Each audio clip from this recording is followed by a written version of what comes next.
Հայաստանում պաշտոնապես հայտարարված է, ոչ մի երեխա չպետք է դուրս մնա պարտադիր կրթությունից։ Սակայն իրականությունը ցույց է տալիս, այս նպատակը դեռևս չի դարձել ամբողջությամբ իրագործված։ Որոշ պաշտոնյաներ վստահեցնում են կրթական համակարգը գրեթե ամբողջությամբ ընդգրկում է երեխաներին, բայց այլ տվյալներով պատկերն այլ է։ Հատկապես ավագ դպրոցներում դպրոց հաճախելը այլևս համատարած չէ։ Դեռևս 2022 թվականին UNICEF-ը հրապարակել էր վերլուծություն, ըստ որի դպրոցական տարիքի յուրաքանչյուր 10 երեխայից մեկը ընդգրկված չէ տարրական կամ միջին դպրոցում։ Կրթության ոլորտի մասնագետների խոսքով այս իրավիճակը երեխաների համար ստեղծում է մի շարք լուրջ ռիսկեր՝ կրթության բացակայություն, սոցիալական մեկուսացում, ապագայի սահմանափակումներ, ռիսկային միջավայր ընկնելու վտանգ, հոգեբանական խնդիրներ։ Առաջինը սոցիալական խնդիրների պատճառով կարող են դպրոց չհաճախել հատկապես բարձր լեռնային, հեռավոր ու սահմանամերձ շրջանների երեխաները, ասում է փորձագետը։ Մյուս խնդիրը, որ էլի ծնողները բարձրաձայնում են, դա այն է, որ երեխաները ավելի լավ է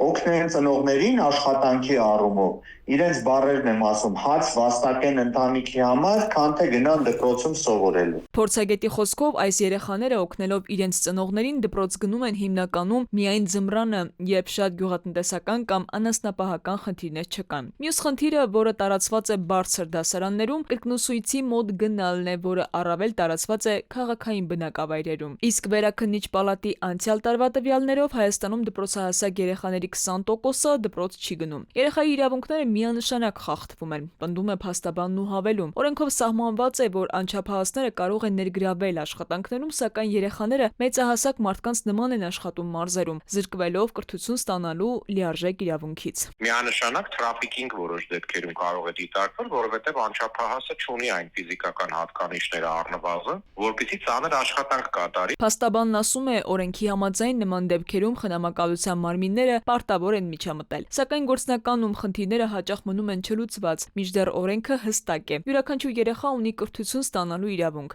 բայց այդ իրավունքը լիարժեք չի ապահովում։ Հարյուրավոր երեխաների ապագան շարունակում է մնալ վտանգի տակ։ Օրինակ, Ռուսաստանի Դաշնությունում օրենքը թույլ է տալիս երեխային դպրոց չտանելու համար զրկել ծնողական իրավունքներից։ Քնարիկ Պետրոսյան, ժամը լրատվական։